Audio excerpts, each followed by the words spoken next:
Hello বন্ধুরা, আবারও চলে এলাম আরেকটি নতুন রেসিপির হাত ধরে।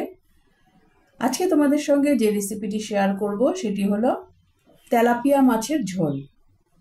বাই দ্য ওয়ে, আমি দীপালি। তোমরা দেখছো তোমাদের চ্যানেল মায়ের আদরে রান্না, মায়ের পরম যত্ন ও ভালোবাসাকে সঙ্গী করে।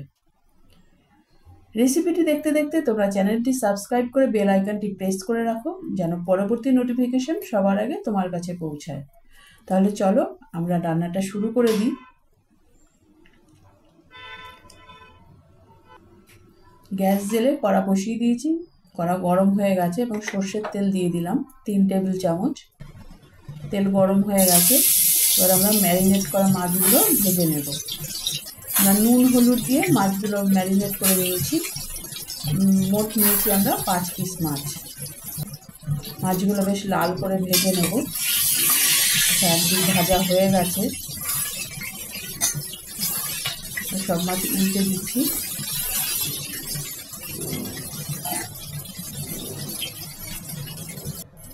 মাছ ভাজা অলমোস্ট হয়ে গেছে,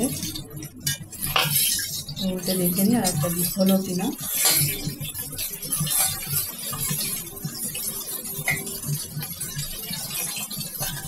মাছ ভাজা তুলে নিচ্ছি আস্তে আস্তে।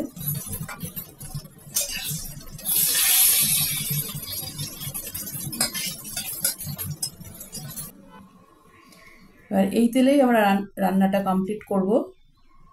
এর মধ্যে ফোড়ন দিয়ে দিলাম একটা তেজপাতা, একটা শুকনো লঙ্কা এবং হাফ চা চামচ গোটা জিরে। এবার আমরা দিয়ে দেবো এর মধ্যে টুকরো করা আলু। আমি নিয়েছি মাঝারি সাইজের 3টি আলু, লম্বা লম্বা করে কেটে নিয়েছি। আস্তে আস্তে দিয়ে দিচ্ছি কড়ার মধ্যে।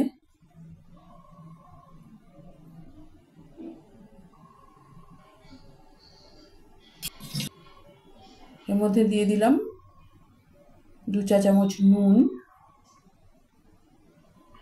এবং ভালো করে ভেজে নেব আলুগুলো লাল করে।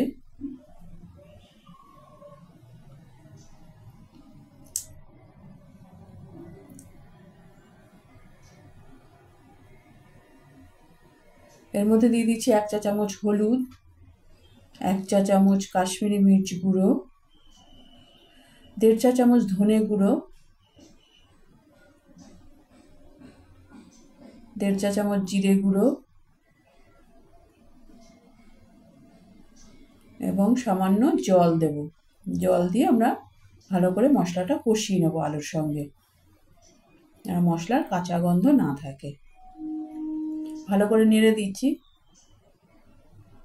আমরা মিডিয়াম টু হাই ফ্লেমে রান্নাটা কমপ্লিট করব। এর মধ্যে দিয়ে দিলাম 4টি কাঁচা লঙ্কা চিড়ে। এই কাঁচা লঙ্কাতেই যা ঝাল হবে। কাশ্মীরি মির্চ তো কালারের জন্য, এবং হলুদ। এর মধ্যে দিয়ে দিলাম হাফ চা চামচ গ্রেট করা আদা, ফাইনলি গ্রেট করা আছে। আদা দিয়ে ভালো করে কষিয়ে নিচ্ছি, যেন মশলা এবং আদার কাঁচা গন্ধ না থাকে। এর মধ্যে দিয়ে দেব একটি মাঝারি সাইজের টমেটো কুচি এবং ভালো করে কষিয়ে নেব আলুর সঙ্গে। ভালো করে কষিয়ে নিচ্ছি। রেসিপিটি দেখতে দেখতে তোমরা চ্যানেলটি সাবস্ক্রাইব করে বেল আইকনটি প্রেস করে রাখো, যেন পরবর্তী নোটিফিকেশন সবার আগে তোমার কাছে পৌঁছায়।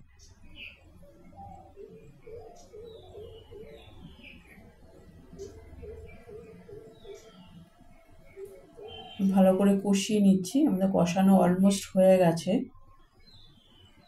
এবার আমরা এর মধ্যে জল দিয়ে দেব পরিমাণ মতো। জল দিয়ে দিচ্ছি।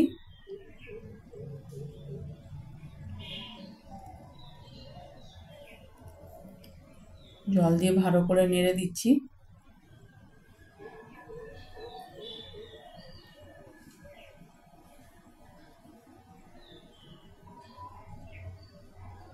এবার আমরা ঢাকনা বন্ধ করে 5 মিনিট মিডিয়াম টু হাই ফ্লেমে রেখে দেবো, যাতে আলুটা ভালো সেদ্ধ হয়।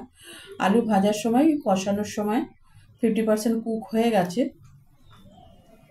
এবার আমরা ঢাকনা খুলে দেখি, ঝোল টকবক করে ফুটছে। এবার আমরা এর মধ্যে ভাজা মাছগুলো দিয়ে দেবো। ভালো করে নেড়ে দিচ্ছি। তার আগে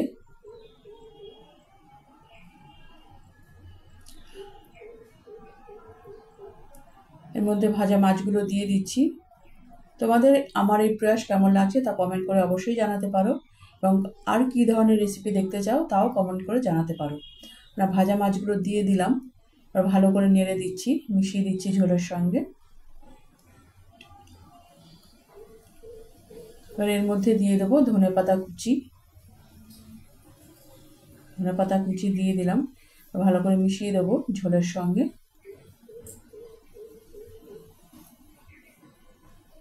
আলুর সেদ্ধ হতে এখনো একটু বাকি আছে।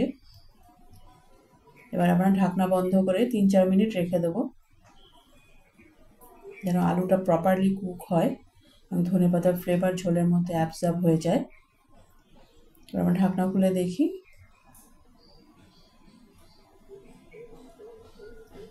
গ্রেভি অনেক থিক হয়ে গেছে, তোমরা দেখতেই পাচ্ছ।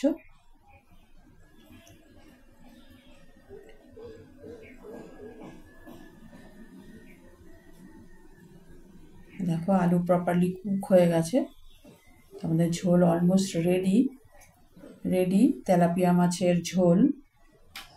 এবার আমরা এটা সার্ভ করে দেব। সার্ভ করে দিচ্ছি। সার্ভ করা হয়ে গেছে, আমাদের রেডি তেলাপিয়া মাছের ঝোল। ধনেপাতা কুচি দিয়ে গার্নিশ করে দিচ্ছি এবং একটা কাঁচা লঙ্কা দিয়ে দিলাম। রেসিপিটি তোমরা গরম ভাতের সঙ্গে ট্রাই করতে পারো, খুবই ভালো লাগবে। এবং রেসিপিটি যদি ভালো লাগে তাহলে লাইক করে দিও এবং তোমার প্রিয়জনদের সঙ্গে প্রচুর প্রচুর প্রচুর শেয়ার করো। এবং আরও এই ধরনের নিত্য নতুন রেসিপি দেখার জন্য চ্যানেলটির সঙ্গে জুড়ে থাকো। তাহলে পরবর্তী এপিসোডে আবার দেখা হবে, ততক্ষণের জন্য সবাই সুস্থ থেকো, ভালো থেকো। নমস্কার, ধন্যবাদ।